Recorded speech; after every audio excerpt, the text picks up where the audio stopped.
Welcome back, everybody, to the Gamecocks Dynasty as we finished up SEC play last week in a rout of the number 9 Florida Gators. We went back to quarterback Spencer Rattler as the starting quarterback, and now we are ranked 21st in the country here in the last 2 weeks of the season, sitting at 6-4. Today we take on Ohio. This Bobcats team has struggled this season. They only have 3 wins on the year, and they are looking to get a signature win over a ranked SEC opponent. But today we are going to try our best to prevent them from doing that as we head back to Williams-Brice Stadium. It's been a little bit since we've been here. We've had a road trip, but now we are having our homecoming night for all the seniors out there on the field against the Ohio Bobcats as they lead the team out on the field to start the day. And O'Shawn Allison's going to get the carry, but he does not have any space up the right side. He maybe gets 1 yard, and they will quickly find themselves on a 3rd and 7 as Curtis Rourke's going to take the pass, take the snap. He wants to throw it as a man open. That was Jacoby Jones, but he misses the pass in the Gamecocks. 7:04 in the first, getting the ball back. Rattler on a 1st and 10 wants to go deep downfield, and he tried it, but the play action and the pass was just very a few centimeters off. So on 2nd and 10, they'll go a little bit more conservative, and it works to their advantage as Marshawn Lloyd is going to scamper for about 10 yards now. 3rd and inches, Marshawn Lloyd gets the call again. He's got a lot of space again. The Red Sea's part open for Marshawn Lloyd, and he's got 16 yards on that one. Beautiful blocking by the Gamecocks offensive line, and Marshawn just knows exactly what hole to go through on that offensive line. He is going to have a great career in the NFL. Now 3rd and 6, Rattler's going to roll out. This time he hits Quentin Beck, who's going to get hit hard and planted into the ground, but he's got 6 yards, and they're going to set up a 4th and inches for the Gamecocks as the clock continues to click down. Now Marshawn's going to get it. Great blocking off the edge, and he's got a touchdown for the Gamecocks. Marshawn Lloyd, 21 yards, and a strike early for this Gamecocks offense as they look to get themselves prepared for a rivalry matchup next week against the Clemson Tigers. On 1st and 10, Curtis Rourke's finally going to connect with his man, Will Kokmarecki, however you would pronounce that, Kokmarek.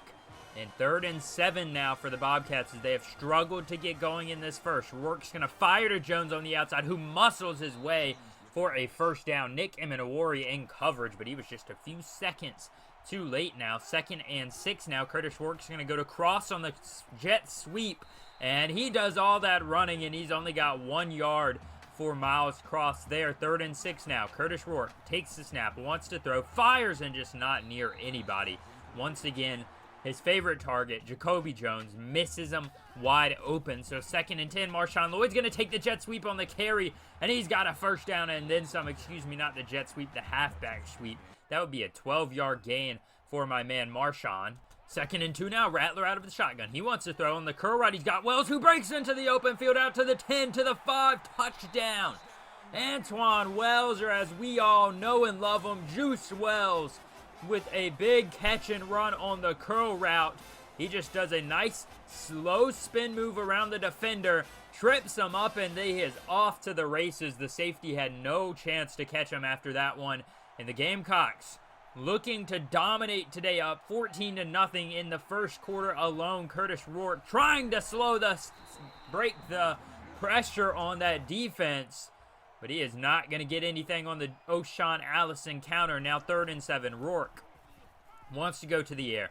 Rolling, firing into coverage, and it's off the receiver's hands and off of our defender's helmet and out of bounds as the Gamecocks, with just over a minute remaining, get the ball back. 2nd and 10. Marshawn Lloyd on the inside zone. He's got the 1st down and then some, as he has got another beautiful run for Marshawn. He has been so effective today. 1st and 10. He's going to cut back up the middle again, barreling through people as he's pulled backwards for about 12 yards as Marshawn Lloyd continues to impress. 1st and 10 now. Rattler had 2 people on the slant. Instead, he rolls out, fires to Sampson late on the slant, who's going to cut back and try and spin. Instead, he ran out of room, and he's down to about the 5-yard line. Now 3rd and goal to start the second quarter. Rattler wants to go to Lloyd. Lloyd is going to be brought down by the face mask, it looked like, but no call against the Bobcats. Should have been a 1st down in my opinion, but 4th and goal. Play action, Rattler rolling out to the end zone. Touchdown, Trayvon Kenyon. The backup tight end finds his way onto the field today, and he has a touchdown to show for it. 21-0, barring a missed extra point by Mitch Jeter for this Gamecocks offense. They have been terrific so far today, but the defense has been even better as they have stopped the Bobcats from getting more than one first down. This time, though, Jacoby Jones is going to break his way free for a second one as he breaks into the open field across the 50. He ran over Mo Kaba and company, and Cam Smith finally has to come over and take him out of bounds as a beautiful cut on the sideline.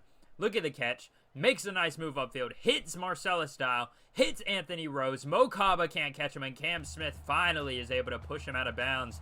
But the Bobcats looking to get back into this one here. Still a lot of time left as they send their tight end in motion. Rourke, 2nd and 10, takes the snap, wants to go to the outside. He's got Jacoby Jones again. They're going to call it an incomplete pass. He loves those sideline throws, but he has not been able to fit them in the last few drives. 3rd and 10 now for the Bobcats. Rourke sends Allison in motion. Nobody in the backfield now. No extra blockers. He hits Miles Cross, who just muscles his way as far as he possibly can. 5 yards maybe, but the Bobcats have to punt it away again. 1st and 10 now for the Gamecocks, getting the ball back. You've got to think that this Bobcats defense is trying to step up. Rattler's going to have to take the sack. 2nd and 20 is where we will stand as he lost 10 on the play. Deep in our own territory. Marshawn Lloyd on the counter. He's got some nice blocking by Jaheim Bell. Corey Rucker picks up another hedge block. Marshawn Lloyd across the 50. Swerves back inside and makes his man miss across the 30. To the 10. To the 5. Touchdown Gamecocks. 90 yards on the counter. Marshawn Lloyd has just made himself an all-time legend for the South Carolina Gamecocks as he had one man to beat. Swerves past the safety, and nobody was catching Marshawn on that one as the Bobcats trail by 4 touchdowns now. And we still have 5 minutes left in this second quarter. Rourke's going to go to the air, and he hits Jacoby Jones in a dangerous pass, but Cam Smith brings him down after 14 yards. That one was very, very close to being intercepted on a 3rd and 1. O'Shawn Allison gets lit up, but they're going to give him the first down. A kind spot there. Anthony Rose came in to layer the boom. Now 1st and 10 for the Bobcats. Rourke wants to go to the air, and the coverage, and it's intercepted by Eminori across the 50 and muscled down right at the 40, maybe the 41.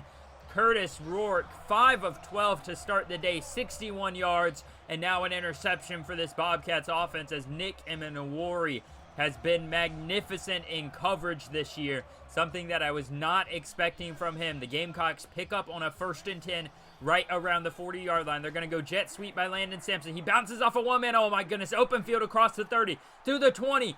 10-5. Touchdown. Landon Sampson in one play. The Gamecocks score 35 now after that touchdown run by Landon Sampson, and the Bobcats are just got to be embarrassed as Rourke gets brought down by Jordan Birch on the designed run. That is the first sack of the day for Mr. Birch. 2nd and 14 is where we'll stand. He makes a nice move off the lineman, gets into the open field where he was planning to run, and he just brings him down with no effort. 3rd and 10 for the Bobcats. They are trying their best. Curtis Rourke wants to throw. Nobody quite open. Instead, he finally finds Jacoby Jones. I shouldn't even say finally as he is muscled down across the 40. I believe that's Anthony Rose in coverage as well. Jacoby Jones has been carrying this offense. He's the only receiver that can seem to make a play, but on a 3rd and 15, they need another miracle. Curtis Rourke almost brought down. Instead, he just slings it out of bounds. And the Gamecocks, with about a minute 26 left on the clock, are going to go for it here at the end of the half. Corey Rucker is open on the curl route, or the comeback route. He's got 28. What a dot by Spencer Rattler as we hit the final 45 seconds. Rattler on a 2nd and 8 rolls to his right, fires back across the field. Touchdown. Corey Rucker wide open, 34 yards. Gamecocks up 42-0. What a day. Spencer Rattler, 3 touchdowns, not an interception in sight in the Gamecocks offense. I mean, they have been magnificent. The Bobcats here late in the half are going to try to get something going. They get brought down 42-0 for the Gamecocks as we head into halftime. And we're probably going to put Braden Davis in, another running back out there on the field. We do not want to lose our main guys as far as injuries go because they are very important to us going into this next game. But the senior night has been magnificent. everybody's going to get a chance to play. And today we see Braden Davis and Lavosa Carroll here in the third quarter. Carroll's going to spin off a tackler on his first carry, and he's got 5 yards, an impressive 5 yards as he shows some agility there. Braden Davis on 2nd and 5, steps up, fires to the slant. Landon Sampson bouncing off of tacklers and looked like a face mask, but they're not going to call it. Again, now 2nd and 3 for Braden Davis and company. Lavosa Carroll's got the inside zone to the 50. Out to the right side to the 30. Across the 20 and down 15-10 and out at the 9. But a penalty on the field. Lavosa Carroll did everything right. Instead, we get a block in the back. And that is going to set us back. Landon Sampson with clipping. And that is going to send the Gamecocks back to about the 40. 3rd and 2. Braden Davis steps up and hits Juju McDowell, who was in the secondary. He's got a 7-yard catch after the short curl route. 3rd and 10 for Braden Davis. He's going to sit in the shotgun with McDowell to his right side. Braden Davis is going to let the clock wind down. Takes the snap, fires to the slant. Quentin Beck's going to cut inside, and he's got the first down again for the Gamecocks. 12 yards. That was a nice pitch and catch by the offense. 1st and goal now. Braden Davis wants to go to Carroll on the inside sweep. He's got a touchdown. 5 yards for Lavosa Carroll. And the Gamecocks now up 49-0 as they have run this clock down. Only about 3:50 remaining in the quarter. And there's a drop by the Bobcats as they will have to punt this one right back to the Gamecocks. 3rd and 5 on the next Gamecock possession. 3 of 5 today on 3rd downs. Lavosa Carroll makes it 4 for 6 as he runs over a couple of people. And he's got 9 yards. Impressed with what we've seen with him, especially considering how big he'll be for the offense next year. Braden Davis showing the wheels on a 2nd and 10. He's got 4, make it a 3rd and 4 after that run. He's going to give it to Carroll on the counter, who's going to cut inside. They're not going to give him the first down, so we'll see our first, technically, a stop by the Bobcats as Mitch Dieter settles for the field goal. We're trying to get his percentages up because he has been terrible this year. But 52-0 is where we stand. About 2 minutes left in the third. Curtis Rourke's going to run for it, and he fumbles. Picked up by the Bobcats. That could have been, 59-0 if we pick that one up. 3rd and 8 now for the Bobcats. Curtis Rourke, the final minute approaching of the quarter. Jacoby Jones, who else would do it? He has got a first down and then some. He's going to run for 16 yards after the catch. 1st and 10 now for Curtis Rourke and company there, finally getting a chance to score. Rourke's going to take off, cuts back inside, but he's tripped by his own man. He's going to fall down. He loses 4. The Gamecocks still up 52-0 as we head into the 4th quarter, as I cannot speak right now. O'Shawn Allison's going to get it in the secondary, and he's going to have a nice 10-yard catch and run. Now it's a 3rd and 5 for the Bobcats. Rourke is going to take the snap. He wants to fire across the middle. Miles Cross off and running, and he's into the open field. Muscled down by Emery Floyd Jr. And that is a first down now as we set up a 3rd and 12 for the Bobcats here deep in the red zone. It's going to go to O'Shawn Allison, just trying to pick up a few yards, but the Gamecocks quickly to the line of scrimmage, and he gets maybe 4. 4th and 8 now. The Bobcats going for it. Run it again with Allison. He's got no room. Terrible call by the Bobcats if you want to score a touchdown there. And the Gamecocks still hold them to scoreless as we get our chance to see Gautier and Rashad Amos, but Colton Gautier on his first pass of the day is wide left, and he's not going to get the connection there going. So 2nd and 10 as we hit back with the Bobcats kind of running through this game because, I mean, it's 52-0. Nothing crazy is happening as Curtis Rourke gets brought down. Gilbert Edmond got a split second off of his man, and he just dives for the quarterback. He's got him down. 3rd and 13 now for the Bobcats. They have not done good at all today as O'Shawn Allison goes out to the left side. Rourke wants to throw. He fires to the flats end. Still don't know how to say his name, but Will Komarek is going to have maybe 5 on the play, but they're going to go for it on 4th and 8. Curtis Rourke takes the snap, fires deep into the end zone, or deep into the field, and it's almost intercepted.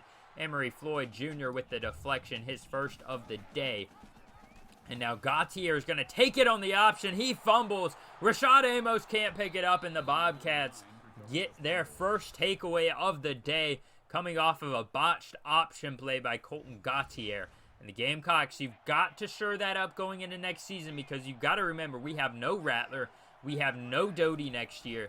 One of these guys has to be our starter. We don't know just who yet is Curtis Rourke. I mean, he gets lit up on a 3rd and 10. They're going to go for it on 4th and 10. We've only got about 2.5 or 2:56 left in the game. and they're going to go for it. Rourke's going to go to the air. He hits Jacoby Jones, who doesn't get the first down. He was just a few yards away, and the Gamecocks would muscle the time down. 52-0 is where it stands right now. They have about 21 seconds left as they're just going to let this run, and I can sit back, put my hands in the air, and I am just going to relax as we have won this game handedly. I mean, this is not even a contest. Rashad Amos gets the final carry. That is going to be it, folks, as the final seconds tick off the clock. The Gamecocks have beat the Ohio Bobcats 52-0 here today.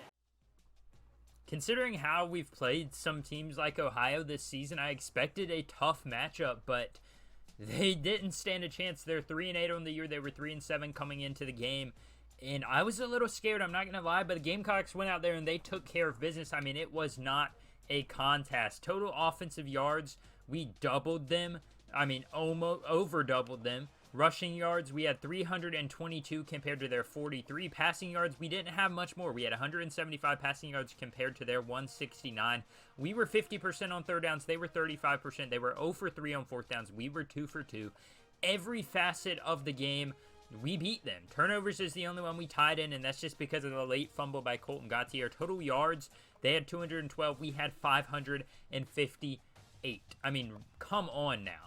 This was a total domination by the Gamecocks. Spencer Rattler didn't even have to play all that great. 8 of 11, 145 yards, 3 touchdowns. Braden Davis, 3 of 6, 30 yards, no touchdowns. Colton Gautier only got to throw 1 pass. And Marshawn Lloyd, gonna miss him so much. 13 attempts, 198 yards, 2 touchdowns. Rashad Amos had a okay game when he came in, 9 for 32. Lavosa Carroll, 8 for 33, adding a touchdown on there. And Landon Sampson with an impressive jet sweep straight to the end zone. Corey Rucker, 3 for 61 and a touchdown. Landon Sampson, 3 for 46. Quentin Beck, 2 for 18. The passing game didn't really matter all that much. Obviously, I skipped Juice Wells. He had the 1 catch for 42 yards and a touchdown. Defensively, dominated every facet. Nick Minowari led the team in tackles, had 2 tackles for loss, had an interception. Debo Williams was the next up with 4 tackles. We had a couple guys with sacks. Jordan Birch had 2, and then Gilbert Edmond had 1. Westmoreland had 1, and that was it for the day. So the defense really did not get a ton of pressure, but they just played really well all around. And some pretty big news on the recruiting front as we move into the final week of the season. Down here you can see we only have a few guys left on the board. Unfortunately, we missed out on Josh Brown. He ended up committing to Indiana. The Big 5 4-star tight end out of Key West, Florida would have been a very, very big get for us. But we did get Kevin James to commit, and we also got Johnny King to commit, the #1 quarterback in this class. Now, obviously, we don't know how good he actually is because we don't have him scouted, but it's going to be fun to see where he can end up as far as overall-wise and see if he really is an 81 overall, because if he is, he can come in and he can compete as a starting possible starting quarterback straight ahead. As you can see down here, everybody else is about the same. Going up here, we have a few new guys on the board that I'm going after late in this season. We have Willie Brown, a running back out of Miami, Florida. This is a pipeline. I want to get more players from Florida, but I also want to get some depth at that running back position. We're losing Marshawn Lloyd. I believe we're losing Juju McDowell. We need as much depth as possible with Willie Brown coming in, and we don't exactly know how good Lavosa Carroll is going to do as an every down back, so it should be kind of, what's the word I'm looking for, a bit of a backup option just in case, because we have a few other guys, but I would like to have more than just 1 or 2 backups just in case we struggle to get the run game going. Behind him, we have Austin Smith, a 3-star receiver out of Newberry, South Carolina. I was kind of impressed with how he played in the last few games of his career in high school at Newberry. So I'm interested to see if we can get up there on the board. Obviously, we're a little late. We're minus 640, but I'm trying to go after him pretty heavily. Next up, we have Melvin Burns, a 3-star outside linebacker out of South Sumter, South Carolina. He's really there to get depth. He's there to fill out the recruiting board, and hopefully we can keep that pipeline going in the state. You've got to win the state before you can win other states. Out of Meridian, Idaho, Jason Long, the big outside linebacker, 69 overall, 3-star. I'm going after him very heavily. Really want to get him on the squad. Thomas Mayhew out of I guess that's Arizona or maybe Arkansas. I'm not exactly sure. I think Arkansas is AK. Thomas Mayhew, though, we need a punter. Hopefully we can convince him to come to South Carolina. Out of Marathon, Florida, we still have Jermaine Kelly, the center we're going after pretty heavily. Then we have Chris Jackson, the 4-star athlete out of Gulfport, Mississippi. or Missouri. I don't know my initials as well as I probably should. And hopefully we can convince him. I do think he's right now slotted to be a quarterback is the only problem. We don't exactly need a quarterback because we just got Johnny King. We'll have Braden Davis. We'll have all these other guys. And he's not that great at everything else. So if we get him, it's good. But if we don't, I'm not going to be too mad about that. Jamal Coleman and Tyron Monroe, I would really like to get maybe both, at least one of these guys. We only have 12 scholarships left, so it's going to be tough. Those guys are from Kentucky and Utah, respectively. Willie Harvey out of Moncks Corner, South Carolina. We actually trail on now. The Blue Devils had him for a visit last week. He was very impressed. So now we're down by about 335. He's a cornerback. I want him for some depth. Chris Hall is a guy we're going after. We've been going after pretty heavily. He's a three-star defensive tackle out of Ohio. Very impressed with how he's played, and I want to get him on this roster. Jeff Clark is rounding out all of these players. So excited to have the opportunity to get him on this team as he sits at a 4-star, 74 overall out of Greer, South Carolina. But we've still got to worry about Ole Miss. Ole Miss has a visit coming up. We're only 390 up on Kentucky, so he's going to be a hard guy to get to pry away from the Wildcats, even though we are first place technically. But I still feel like we have an opportunity. I still feel like we can very easily get him on this roster. In next episode, we will be ending the season, the regular season at least, with the Palmetto Bowl. Obviously, last year we got a win in it. We beat Clemson pretty handily, in my opinion, But they're 4-7. They've struggled this season, so they have nothing more to play for. So they're going to be playing their heart out. They've lost some very tough games. 1 score to Georgia. 1 touchdown to North Carolina. Blown out by Georgia Tech. 1 touchdown to Wake Forest. They have been in a lot of these games, and just imagine. So let's say they score another touchdown against Georgia. That's 5-6. Score another touchdown against North Carolina. Or score a couple more touchdowns. That's 6-5. They could have turned this season around completely with just a few different plays. And as you can see, DJ Uiagalelei has been okay. I mean, 1,700 yards, 15 touchdowns, 7 interceptions. Will Shipley, a little over 1,000 yards and 9 touchdowns on the ground. He has been decent as well, and this is not a slouch. The Clemson Tigers and the Gamecocks are going to be hard hitting rivals, and this is going to be a very, very tough game to play because obviously they're going to come and play as hard as they possibly can, and I'm a little nervous for it, but I have confidence that the Gamecocks can get it done as we will be heading to Death Valley to take on the Tigers next week. And before we round out this episode and before I let you guys go, I want to check around the conference standings. As you can see, we sit at second in the SEC East. We will be finishing second no matter what happens. This will be the second year in a row that we finished second. A little bit of a disappointing season after last year. We went and won 10 games last year. We've still got a chance to win 9, but just a step back considering how much our offense has struggled at points in the season. As you can see, though, we are okay. I mean, 330 points for, 233 points against, but we're on a 3-game winning streak. We've turned it around here at the end of the season. If you talk to me probably in like halfway through the season, I would not have expected to be in this spot. I was honestly scared if we were even going to make a bowl game at one point in the season, and I'm very, very happy that we've been able to. As you can see, the top 25 polls, one of the final rankings until we get to next week, is going to be pretty consistent. Alabama at 1. They've got to play Auburn. Ohio State at 2. They have to play Michigan this week. Then you've got Georgia, Oregon State, Baylor rounding out the top 5. Then you got Texas, Washington, Utah, Notre Dame, Michigan, East Carolina, North Carolina, Miami, Michigan State, Florida, South Carolina, Wake Forest, Penn State, UAB, Alabama, Birmingham, and LSU rounding out the top 20. The final 4 are going to be Central Michigan, Kansas, Georgia Tech, Oklahoma, and Oregon, the final 5. I don't know why I said the final 4. But a lot of these teams have ranked matchups this week, so it would not be surprising to me if we see some teams drop. But it should be a fun rivalry week. We will definitely be looking around the league to see how the games end up. If you guys do enjoy this series, as I always say, hit the like button, subscribe, turn on post notifications so you always get updated when I post a video in this series. I thank you all for watching this one, and we'll see you next time as we head to Death Valley to take on the Clemson Tigers.